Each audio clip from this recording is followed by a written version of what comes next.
Pelleté après pelleté, c'est plus de 20 000 tonnes de galets qui vont être enlevées du chenal de Saint-Valery-en-Caux.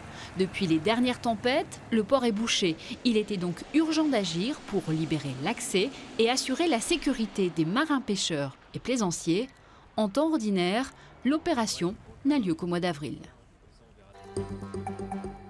Une seule remorque, c'est tout ce qu'il reste de l'entreprise LHT à Gonfreville-Lorcher, près du Havre. Début janvier, le patron annonçait à ses 18 salariés qu'il déposait le bilan. Quelques jours plus tard, tous les châssis et porte-conteneurs avaient disparu des locaux. Depuis, plus de nouvelles du dirigeant. Ça fait 2 mois que je n'ai pas eu de salaire.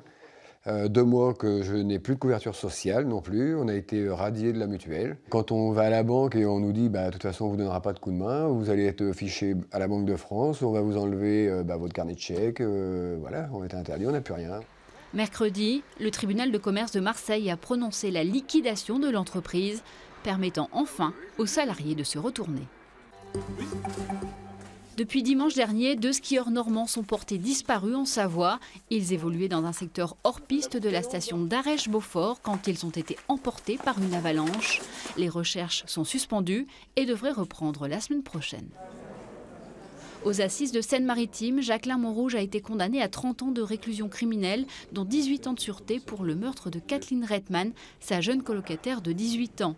La jeune femme avait été retrouvée poignardée en avril 2014 au domicile de l'accusé. Alors que les accords commerciaux entre l'Europe et les pays d'Amérique latine sont en discussion, les éleveurs normands sont inquiets. Ils craignent l'importation massive de viande à bas coût. La coordination rurale était ce mercredi dans les supermarchés pour sensibiliser les consommateurs. Sur le net, c'est la venue de Bertrand Cantat qui fait du bruit. Malgré le désengagement du conseil départemental de la Manche, l'ex-leader de Noir Désir chantera bien au festival des Papillons de Nuit. Le président du département a choisi de supprimer sa subvention de 35 000 € au nom des valeurs sociétales qu'il défend. L'association Rock en B, organisatrice du festival, refuse quant à elle une ingérence politique dans ses choix artistiques. Sur change.org, la pétition intitulée « Non à Bertrand Cantat » recueille, elle, de plus en plus de signatures. 3e année d'interdiction de pêche pour les moules sauvages du Cotentin. Faute de ressources, les pêcheurs devront s'approvisionner ailleurs. Il y en a qui disent qu'on a trop pêché, mais c'est pas vrai. Ça il faudrait bien le dire, c'est pas vrai, on n'a pas trop pêché. Il y a eu une mortalité et toutes les moules sont mortes. Surpêche, pollution, mortalité inexpliquée. Le 26 mars prochain commencera une campagne de prospection sur les 5 gisements de l'Est Cotentin. L'objectif, recenser et comprendre les causes de cette disparition de la ressource.